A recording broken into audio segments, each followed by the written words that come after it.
Crossfire. On the left, Paul Begala. On the right, Robert Novak. In the Crossfire, now that we know Deep Throat's identity, a debate has broken out over whether he did the right thing. I think that Mark Felt was an American hero trying to make sure that this government would continue. A Watergate burglar sees it differently. The man has no honor. I think he is a crumb, and I think that I don't see how he can live with himself. The last chapter of the Watergate saga turns out to be just as controversial as the rest of the story. Today on Crossfire. Live from the George Washington University, Paul Begala and Robert Novak. Hello and welcome to Crossfire. Of course, by now, everyone knows the answer to Washington's best-kept political secret. Deep Throat has been revealed, and many people believe that former FBI official Mark Felt is a hero. But others are not quite so sure. Did he betray Richard Nixon? And if so, why? His unveiling surely has reopened old wounds. We'll get to that in just a moment. But first, the best little political briefing in television, our Crossfire Political Alert. What's this about Hillary Rodham Clinton moving toward the center to run for president? Don't believe it. In a new fundraising email, Senator Clinton mimics the heated left-wing rhetoric of MoveOn.org. She talks about, quote, fighting every day to prevent attempts to remake America in their image, end quote. She adds, I need your help to fight back being an old left-wing slogan. Tonight in Los Angeles, Hillary taps the usual show business leftist suspects in a big Hollywood fundraiser. Norman Lear, Rob Reiner, Frank Biondi. All this for re-election to the Senate next year when Republicans don't even have a candidate? No, she is mobilizing the far left for her presidential run. Well, I'm sure you're much closer to Hillary than I am, but I happen to know, having talked to her, she's actually running for re-election. She'll let the future take care of itself. But I love to see the Hillary bashing from the right. It tells me that she's probably the most powerful and effective progressive on the Democratic side. And I have 3 words for you. God bless Hillary. Well, see, I don't. God bless her. I don't bash Hillary because I think she's weak. I don't bash her because I think she's strong. I bash her because I like to. Well, now here's 4 words to leave you with. President Hillary Clinton. Hillary Rodham Clinton, that would be it, right? Those are my 4 words prediction. You wait. One day, she's got to get reelected. I remember like President John Kerry, wasn't that? President, well, I don't know about that one. Well, speaking of John Kerry's campaign, throughout the re-election campaign against Mr. Kerry, President Bush used the 9/11 attack as a political issue, pulling it out like a cheap handgun in a bar fight. America lost jobs under Bush? 9/11. The deficit? 9/11. Not enough rain in the Midwest? 9/11. But now that the campaign is over, Mr. Bush's message is, to paraphrase the New York Daily News headline from another era, Bush to city, drop dead. His administration is demanding that New York City return $125 million that Congress appropriated for injured victims of the 9/11 attack. Senator Hillary Rodham Clinton of New York is fighting for the victims of the attack, noting that some of the heroic workers at Ground Zero were exposed to hazards that might not affect them for years. So I've got an idea how the cops and firefighters can get their money from Mr. Bush. Pretend they're Washington lobbyists or lazy, good-for-nothing heiresses. Republicans love to throw money at them. Too bad there's not enough left over for the heroes of 9/11. Let me make a response to that demagoguery, Paul. Of the $125 million, only $9 million has been spent. They have been after the city to spend more and more. Only $6 million has been spent in the last few years, in the last year. And what do they want this extra money for? Long-term health hazards. They don't even know if they'll be there. I'll tell you what they need it for. They need it because they want to have it for the fat government in New York City. The Supreme Court has handed down a ruling drenched in irony. A unanimous court overturned the conviction of the Arthur Andersen accounting firm. So justice finally was done, or was it?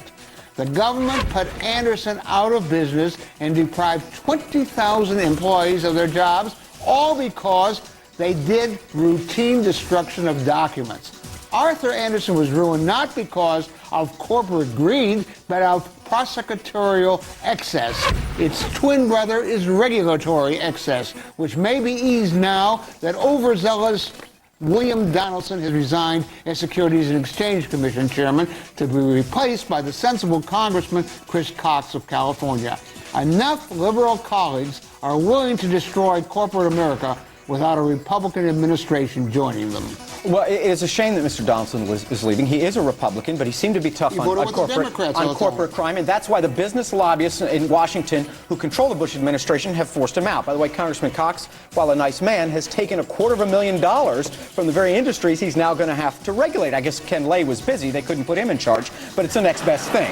I think this is not a wise choice for the president. Well, I'd like to tell me what you think of this Anderson thing of putting a firm out of business, and they say, oh, we're sorry now. How about those 20,000 people who lost their jobs? Oh, well, not all of them were crooks, but some of them were, and they got in trouble. Good for them. Well, 2 new studies indicate that limiting awards in medical malpractice cases has no effect on insurance premiums.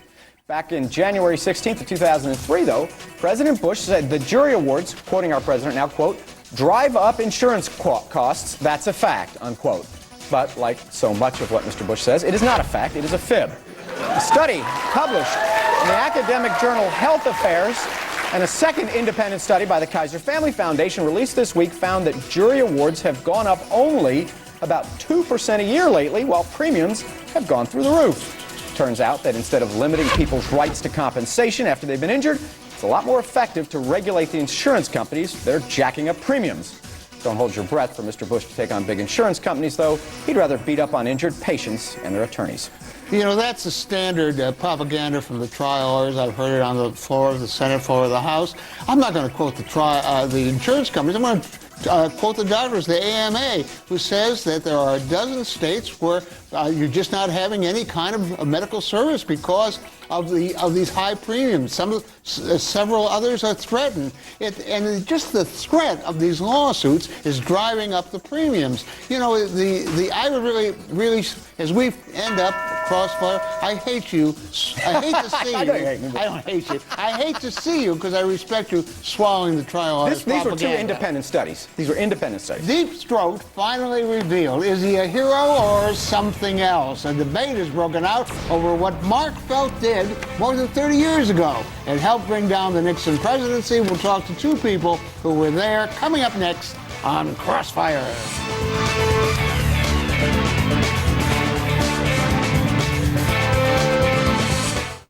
CNN Tonight, 2 live primetime firsts at 9. Woodward and Bernstein on Deep Throat revealed. Then Larry's back at 10 with Dan Rather on Leaving the Anchor Chair. Larry marks 20 years, CNN 25. CNN Tonight, 9 Eastern. Sponsored by Dodge. The extra mile? Sure, it's a state of mind. But with our minds guiding us, why not go further? Why not design a mid-size sedan with a 235 horsepower V6 and lead the class in standard safety features? That way, when others mention an extra mile, we'll ask, why stop at just one? The all-new 2006 Sonata, a Hyundai like you've never seen before.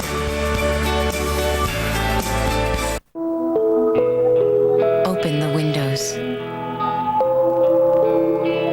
Clear the air. It's time to shed some light on energy. It isn't a dark science. Energy is the power to generate brilliant solutions for your business. Energy is Constellation Energy. And we are ready to show you some very real results. Imperfect. A day at the beach is truly a day at the beach. When you get thirsty, cold water is always at hand. And there's never a cloud in the sky unless you need one. Of course, life isn't always perfect, so there's Walgreens, open every day, many 24 hours, with everything needed to take it easy. That's life. This is Walgreens.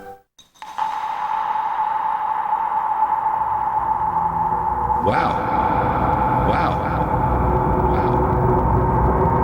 It's huge in there. A washer and dryer that aren't just LG. They're extra LG. The large capacity Trom washer and dryer. Make life a little larger. Honey, don't show them the LG fridge or we'll never eat. LG. Life's good. So this is it, huh? The Sony CyberShot M1 camera takes 5.1 megapixel high-res pictures. Something smells bad. Takes incredible video. Video now. Save the best for last. Or both at once. Another first from the family of Sony CyberShot cameras. Digital from day one. To find your perfect CyberShot camera, call or visit us online. So who's the father? Sony.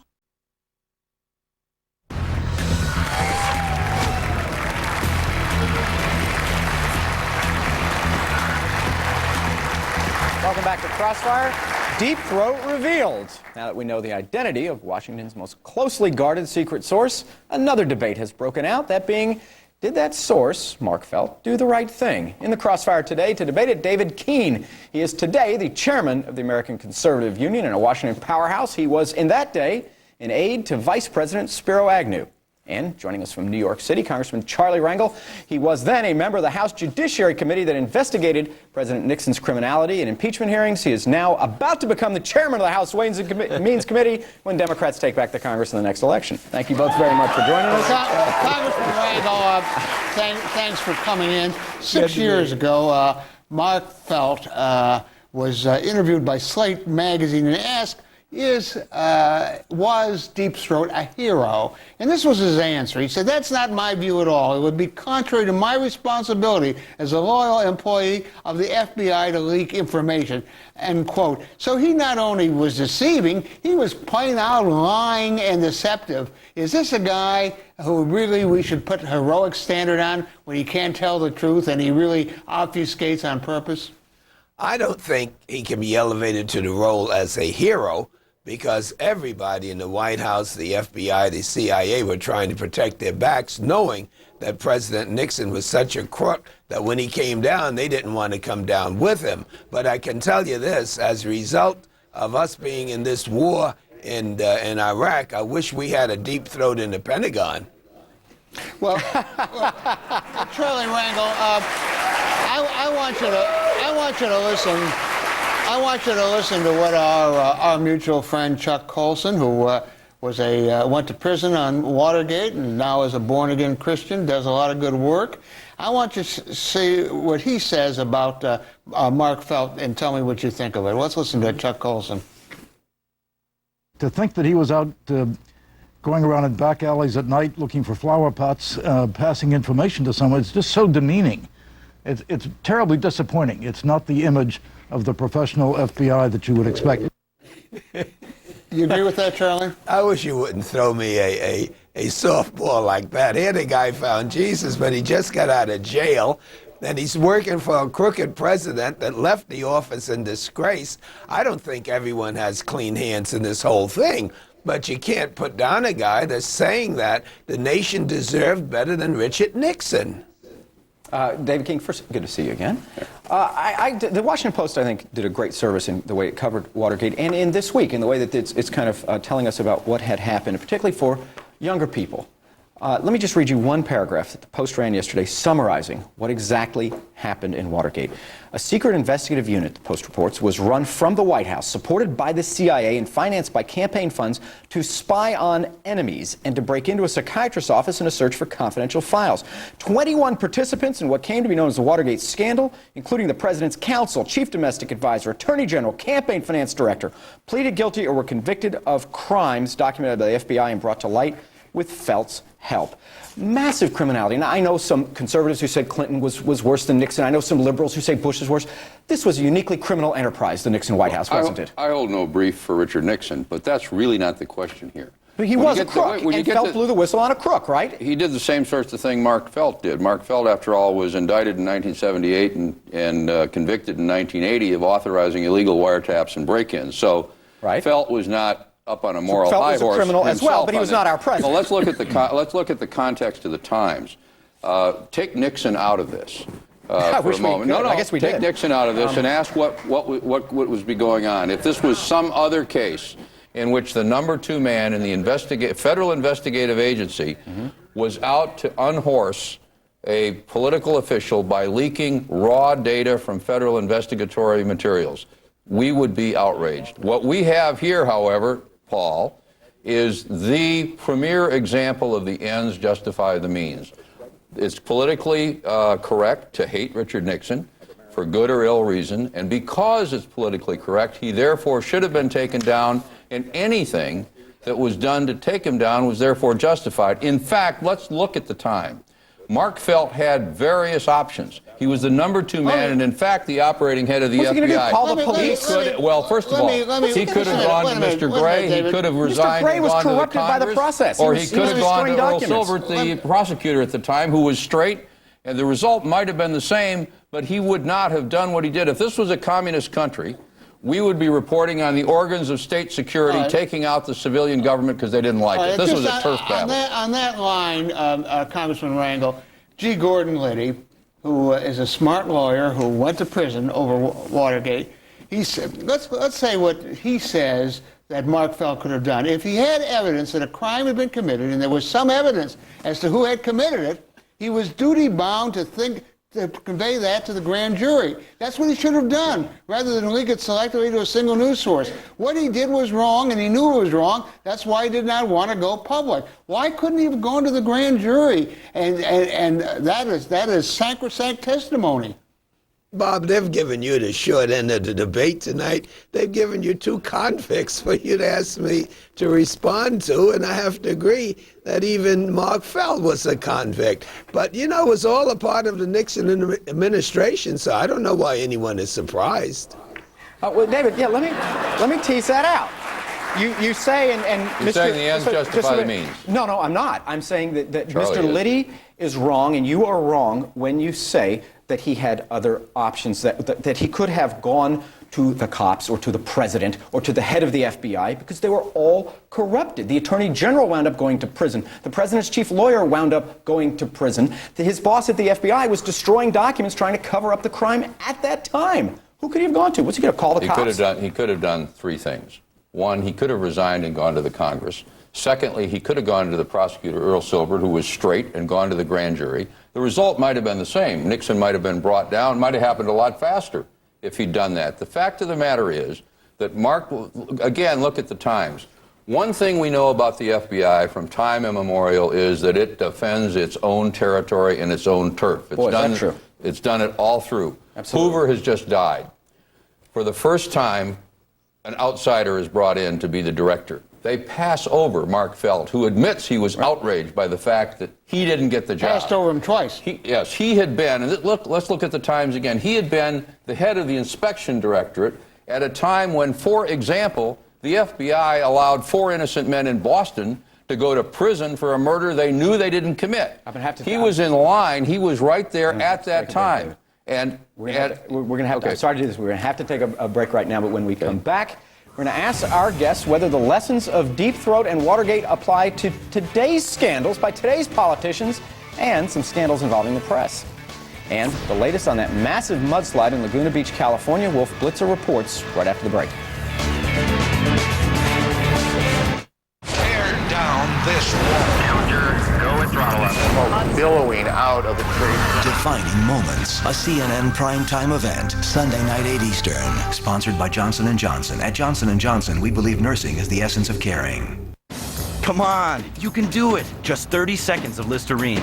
Think of all the germs you're killing. Listerine even kills the germs that can cause plaque and gingivitis. See? You can handle it. Germs can't. Listerine. Worth the time, every time. Honey, I got that dessert you like. And look what else I got. Honey? Kids, relax. It's natural citrus Listerine. It's less intense. Introducing less intense natural citrus Listerine. You can handle it. Germs can't. Anderson Cooper 360. Covering the world full circle. 360 starts now. CNN Tonight, 7 Eastern. I'm Bob Miller on News Talk 860 KPAM, inviting you to wake up smiling and informed. So what do you think? In fact, what you think is what matters to me. Sean Hannity, middays on News Talk 860 KPAM. To inform, to enlighten, to make you think. I'm thinking you don't want to miss me, Larry Elder, afternoons on KPAM, because some of my views may surprise you. Set your radio to AM 860. KPAM's giving it to you straight. Join the conversation. News Talk 860 KPAM. We've got issues. Oh yeah, we've got issues. Baseline to baseline. Forehand to backhand. Slam to slam. Nobody covers tennis like ESPN and ESPN2. We're all over the clay, grass, and hard court scene. Serving up the top players in the world wherever they play, all season long. Tennis on ESPN and ESPN2 is brought to you locally by Pacific Continental. The right back.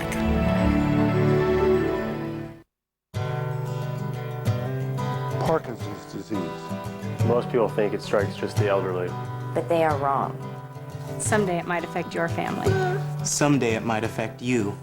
But there is hope. To find out how you can help, call Parkinson's Resources of Oregon at 1-800-426-6806.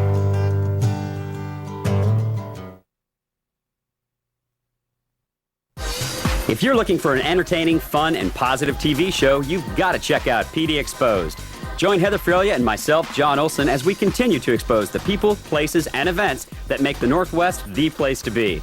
We've got some great things in store for you this year, so you'll definitely want to tune in every Friday, Saturday, Sunday, and Monday at 7 p.m. on CNW 14. For up-to-date information or to contact us, visit pdexposed.com. Chances are, if it's happening in your town, it's happening on PD Exposed. Bringing you the world for 25 years. This is CNN. I'm Wolf Blitzer in Washington. Coming up at the top of the hour, there's been another murder in Lebanon. This time the victim, an anti-Syrian journalist. Will today's death cause more political upheaval? One day after the Laguna Beach landslides, it's still too dangerous to re-enter many homes. We'll go there. And he fought the enemy and he fought the brass, remembering Colonel David Hackworth, the decorated but controversial soldier. All those stories, much more, only minutes away on Wolf Blitzer Reports. Now back to Crossfire.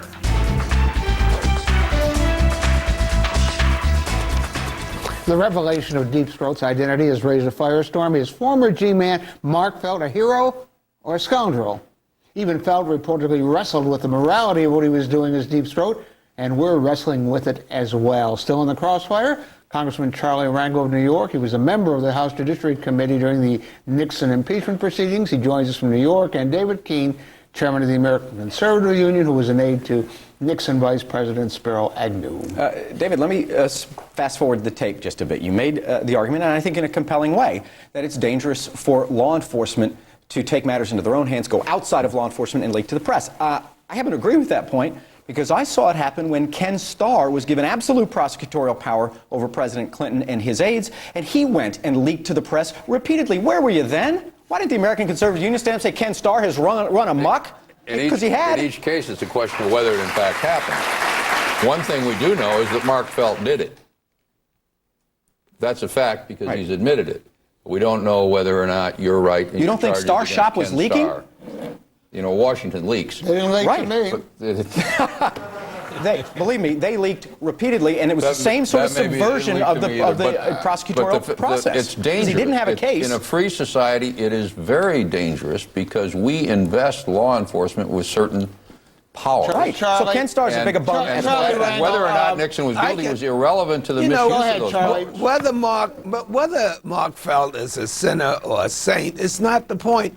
As a federal prosecutor, when you're dealing with a criminal conspiracy, you can't select the best witnesses that you want. Here's a man that came forward. It was abundantly clear during the hearing that Nixon was in complete charge of the FBI when he appointed the new director. So how could this guy possibly report it to him? And so we had the information. I had no idea it was Mark Felt. But certainly, if this was really going to lead to the truth, why can't we say the guy did a good deed? No, because the point was not reporting it to Pat Gray, who was a Nixon.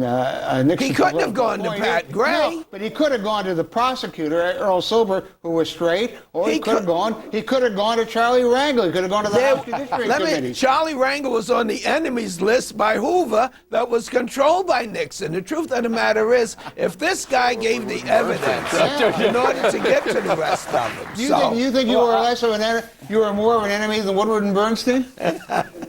I'm saying that I think he did the right thing. He may have done it for the wrong reasons, but if it wasn't for him, you have no idea on those tapes that Nixon may have been good in foreign policy, but he lied to us about Cambodia, he lied to us about Vietnam, and I'm telling you, it was a great thing for the nation and the world that we got rid of the guy. There's nothing like bashing Richard Nixon. We can all get together in that. Charlie Rangel, thank you very much. David Keene, thank you. Thank you. Good job. We're celebrating CNN's 25th anniversary this week with a trip down memory lane of our own. Up next, Paul Begala's first ever appearance as a guest on Crossfire. When I say appearance, you'll want to stay tuned to see how Paul has grown up over the years. Closed captioning hours on CNN, sponsored in part by New Gold Bond Ultimate Comfort Powder. Slip into Ultimate Comfort. Go beyond ordinary powder. New Gold Bond Ultimate Comfort Powder. Ultimate protection, silky smooth skin. Gold Bond Ultimate Comfort Powder. Slip into ultimate comfort. Wow. It's huge in there.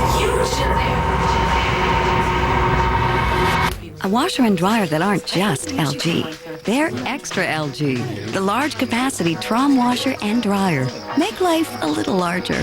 Honey, don't show them the LG fridge or we'll never eat. LG. Life's good.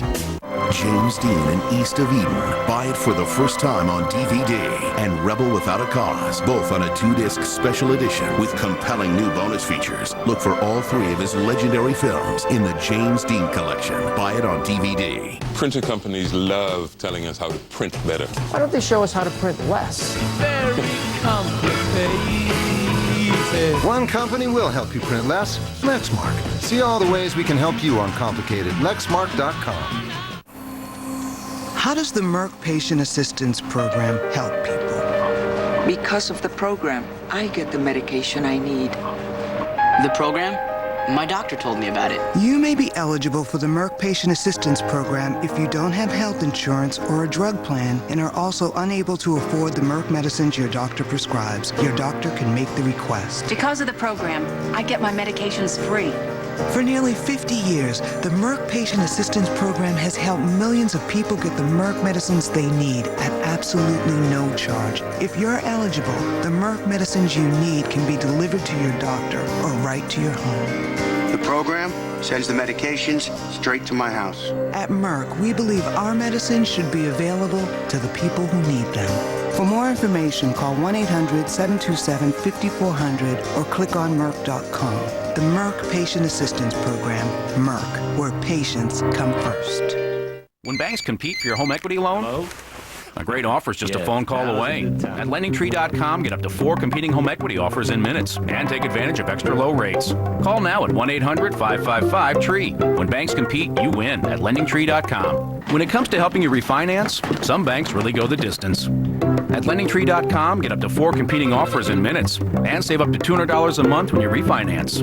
When banks compete, you win at LendingTree.com. Call now at 1-800-555-TREE. CNN This Week. Larry marks 20 years, CNN 25, with Vice President and Lynn Cheney, former President and Barbara Bush, former President Clinton, Woodward and Bernstein, Dan Rather and Barbara Walters. Larry King all this week, 9 Eastern. Sponsored by National Car Rental.